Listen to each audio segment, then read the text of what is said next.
खबर की ओर और रुख करते हैं रेलवे सेक्टर का। भारतीय रेलवे या यूं कहें रेलवे मंत्रालय एक नई नीति लाना चाह रहा है और ये नीति होगी फ्रेट सेगमेंट में, यानी कि माल ढुलाई की दिशा में।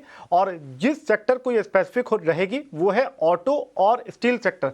आपको बता दें कि हाल ही में रेलवे ने सीमेंट सेक्टर के लिए एक यूनिफॉर्म फ्रेट पॉलिसी लाई थी और वैसी ही पॉलिसी अब ऑटो और स्टील सेक्टर के लिए लाने की तैयारी में रेलवे कदम बढ़ा रहा है। दरअसल सूत्र ये बता रही हैं कि ऑटो सेक्टर हो या फिर स्टील सेक्टर, तो एक पॉलिसी में स्टेबिलिटी और प्राइस प्रेडिक्टेबिलिटी के नजरिए से रेलवे नई नीति पर काम कर रहा है। अभी ऑटो में या यूं कहे जिन कार को ट्रेन के जरिए जिनका मूवमेंट होता है उसका जो पैसा शुल्क वसूला जाता है वो वैगन या उस डब्बे और जितनी कार है उसके हिसाब से कैलकुलेट करके, जितना डिस्टेंस ट्रैवल किया उसके हिसाब से कैलकुलेट करके शुल्क वसूला जाता है।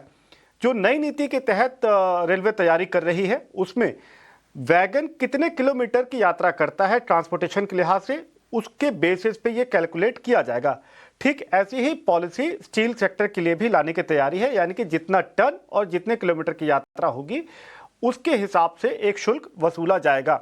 इससे होगा ये कि क्योंकि फ्रेट रेट रैशनलाइज होंगे, कम दर लगेगा, एक स्टेबिलिटी होगी और पूरे देश भर में एक जैसे ही रेट लागू हो पाएंगे। लिहाजा रेलवे को लगता है कि ज़्यादा से ज़्यादा ऑटो प्लेयर, चाहे महिंद्रा, मारुति, हुंडई, ऐसे दिग्गज नाम रेलवे का रुख करेंगे बतौर मोड ऑफ ट्रांसपोर्ट के लिए। और स्टील में भी बड़ी संख्या में प्लेयर्स आ पाएंगे रेलवे को बतौर मोड ऑफ ट्रांसपोर्ट चुनने के लिए। आपको बता दें कि वित्त वर्ष 2023-24 में तकरीबन 24% कारों की माल ढुलाई ट्रेन के जरिए हुई थी। तकरीबन 50 लाख कारों का ट्रांसपोर्टेशन हुआ था, उसमें से तकरीबन 12.5 लाख गाड़ियां ट्रेन के जरिए उनका ट्रांसपोर्टेशन हुआ। ठीक ऐसे ही स्टील सेक्टर में वित्त वर्ष 2023-24 में तकरीबन 40% टोटल मूवमेंट का 40% ट्रेन के जरिए हुआ।